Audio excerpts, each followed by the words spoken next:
Jerry Bundler by W. W. Jacobs. Read by Alan Lord.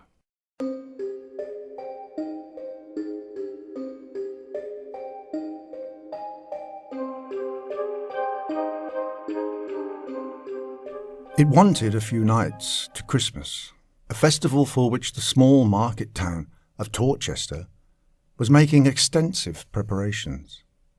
The narrow streets, which had been thronged with people, were now almost deserted. The Cheapjack from London, with the remnant of breath left him after his evening's exertions, was making feeble attempts to blow out his naphtha lamp, and the last shops open were rapidly closing for the night. In the comfortable coffee room of the Old Boar's Head, half a dozen guests, principally commercial travellers, sat talking by the light of the fire. The talk had drifted from trade to politics, from politics to religion, and so, by easy stages, to the supernatural. The 3 ghost stories, never known to fail before, had fallen flat. There was too much noise outside, too much light within. The 4th story was told by an old hand with more success. The streets were quiet, and he had turned the gas out. In the flickering light of the fire, as it shone on the glasses and danced with shadows on the walls, the story proved so enthralling that George, the waiter, whose presence had been forgotten, created a very disagreeable sensation by suddenly starting up from a dark corner and gliding silently from the room. "That's what I call a good story," said one of the men, sipping his hot whisky. "Of course, it's an old idea that spirits like to get into the company of human beings. A man told me once that he travelled down the Great Western with a ghost and hadn't the slightest suspicion of it until the inspector came for tickets. My friend said the way that ghost tried to keep up appearances by feeling for it in all its pockets and looking on the floor was quite touching. Ultimately, it gave up, and with a faint groan vanished through the ventilator." "That'll do, Hurst," said another man. "It's not a subject for jesting," said a little old gentleman who had been an attentive listener. "I've never seen an apparition myself, but I know people who have, and I consider that they form a very interesting link between us and the afterlife. There's a ghost story connected with this house, you know." "Never heard of it," said another speaker, "and I've been here some years now." "It dates back a long time now," said the old gentleman. "You've heard about Jerry Bundler, George?" "Well, I just heard odds and ends, sir," said the old waiter. "But I never put much count to him. There was one chap here what said he saw it, and the governor sacked him prompt. My father was a native of this town," said the old gentleman, "and knew the story well. He was a truthful man and a steady churchgoer, but I've heard him declare that once in his life he saw the appearance of Jerry Bundler in this house." "And who was this Bundler?" inquired a voice. "A London thief, pickpocket, highwayman, anything he could turn his dishonest hand to," replied the old gentleman. "And he was run to earth in this house one Christmas week some 80 years ago. He took his last supper in this very room, and after he had gone up to bed, a couple of Bow Street runners who'd followed him from London but lost the scent of it went upstairs with the landlord and tried the door. It was stout oak and fast, so one went into the yard and by means of a short ladder got onto the window-sill, while the other stayed outside the door. Those below in the yard saw the man crouching on the sill, and then there was a sudden smash of glass, and with a cry, he fell in a heap on the stones at their feet. Then in the moonlight, they saw the white face of the pickpocket peeping over the sill, and while some stayed in the yard, others ran into the house and helped the other man to break the door in. It was difficult to obtain an entrance even then, for it was barred with heavy furniture, but they got in at last, and the first thing that met their eyes was the body of Jerry dangling from the top of the bed by his old handkerchief. "Which bedroom was it?" asked 2 or 3 voices together. The narrator shook his head. "That I can't tell you, but the story goes that Jerry still haunts this house, and my father used to declare positively that the last time he slept here, the ghost of Jerry Bundler lowered itself from the top of his bed and tried to strangle him." "That'll do," said an uneasy voice. "I wish you'd thought to ask your father which bedroom it was." "What for?" inquired the old gentleman. "Well, I should take care not to sleep in it, that's all," said the voice shortly. "There's nothing to fear," said the other. "I don't believe for a moment that ghosts could really hurt one. In fact, my father used to confess that it was only the unpleasantness of the thing that upset him, and that for all practical purposes, Jerry's fingers might have been made of cotton wool, for all the harm they could do." "That's all very fine," said the last speaker again. "A ghost story is a ghost story, sir. But when a gentleman tells a tale of a ghost in the house in which one is going to sleep, I call it most ungentlemanly." "Pah, nonsense," said the old gentleman, rising.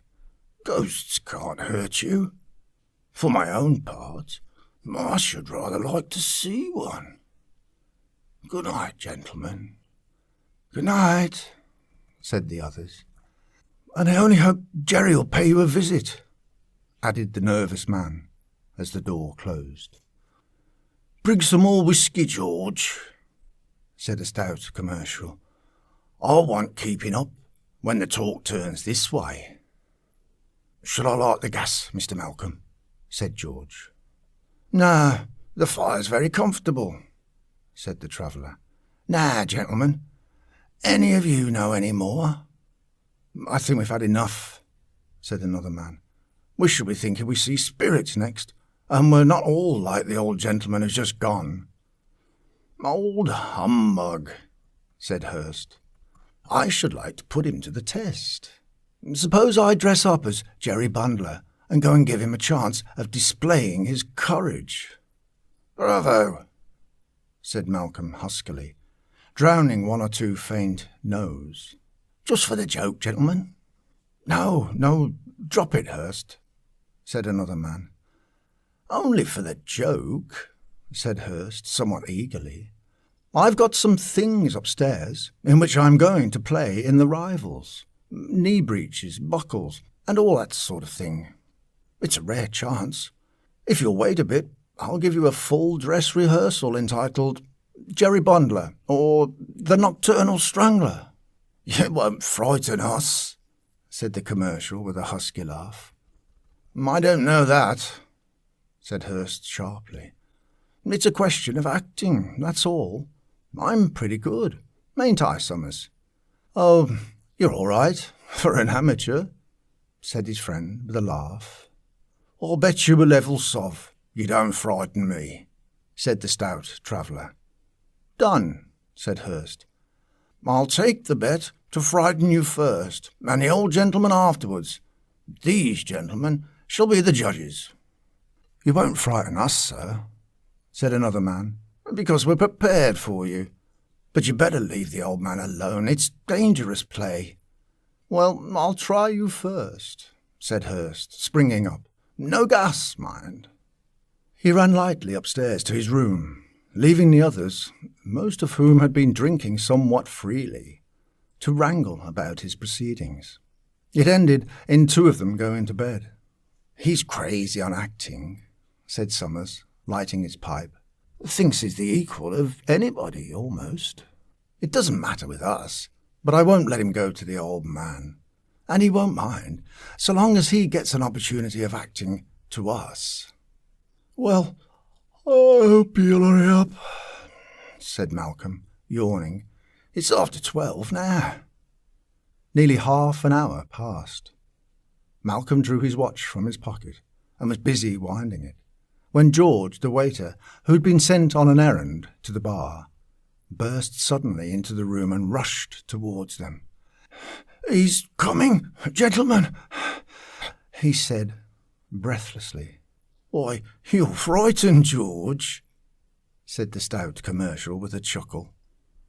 "It was the suddenness of it," said George sheepishly.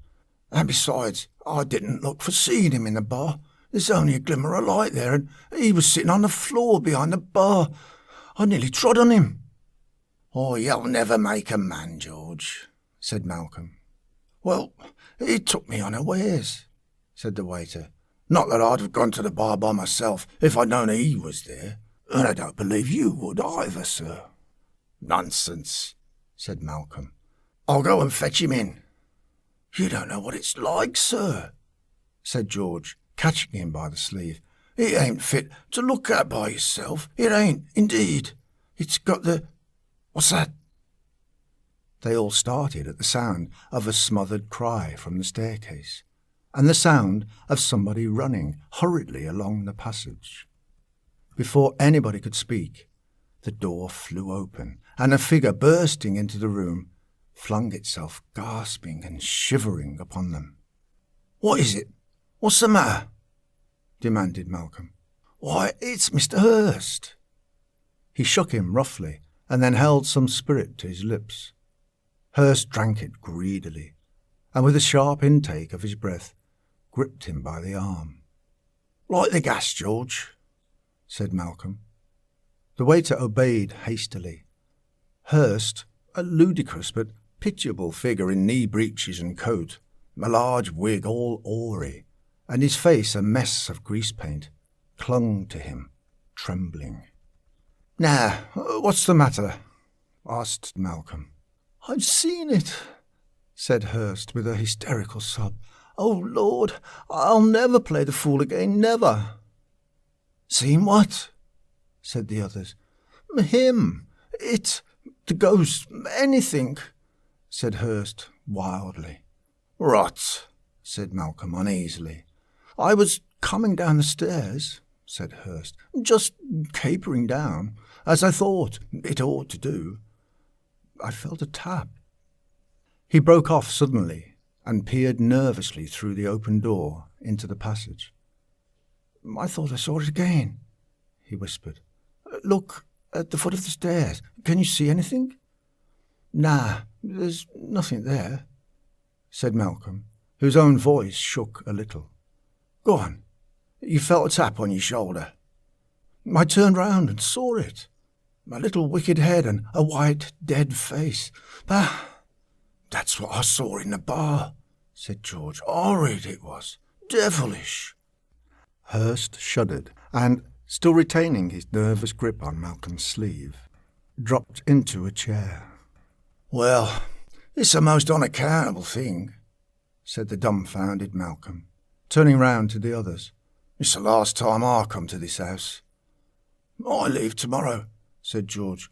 "I wouldn't go down to that bar again by myself. No, not for £50. "It's talking about the thing that's caused it, I expect," said one of the men. "We've all been talking about this and having it in our minds.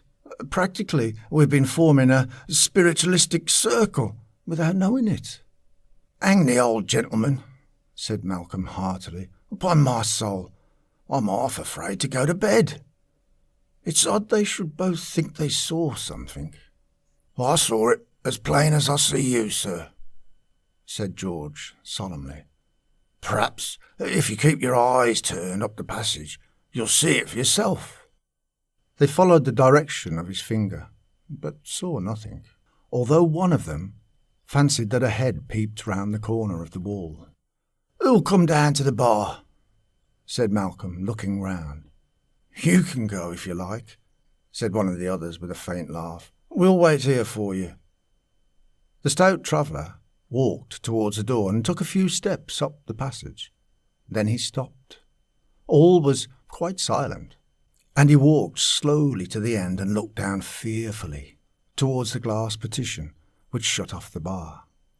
3 times he made as though to go to it. Then he turned back and, glancing over his shoulder, came hurriedly back to the room.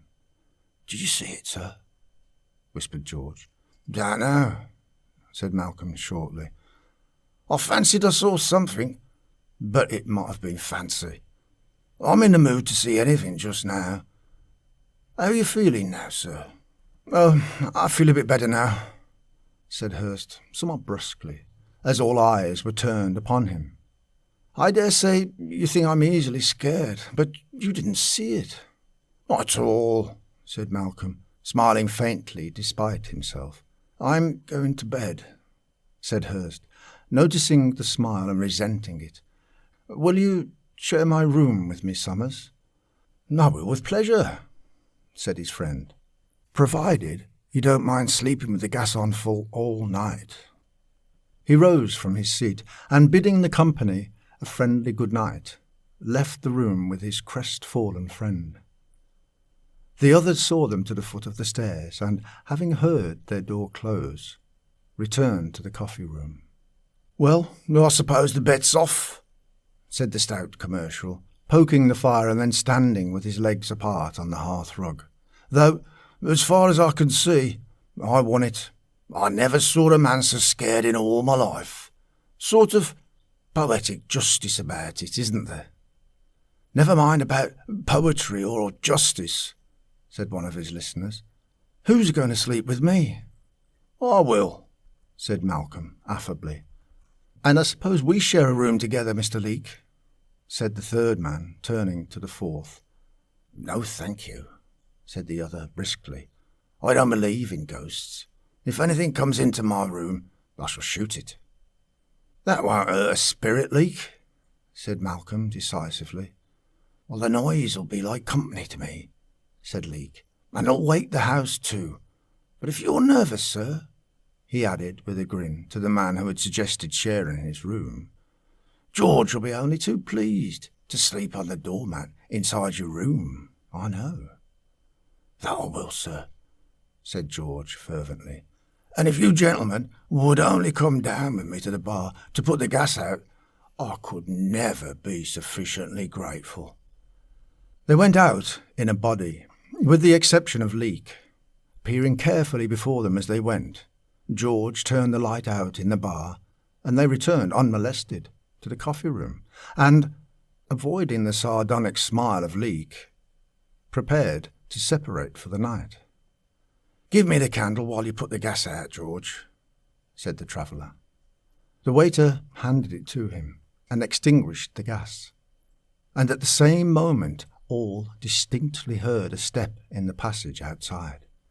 It stopped at the door, and as they watched with bated breath, the door creaked and slowly opened. Malcolm fell back open-mouthed as a white, leering face with sunken eyeballs and close-cropped bullet head appeared at the opening.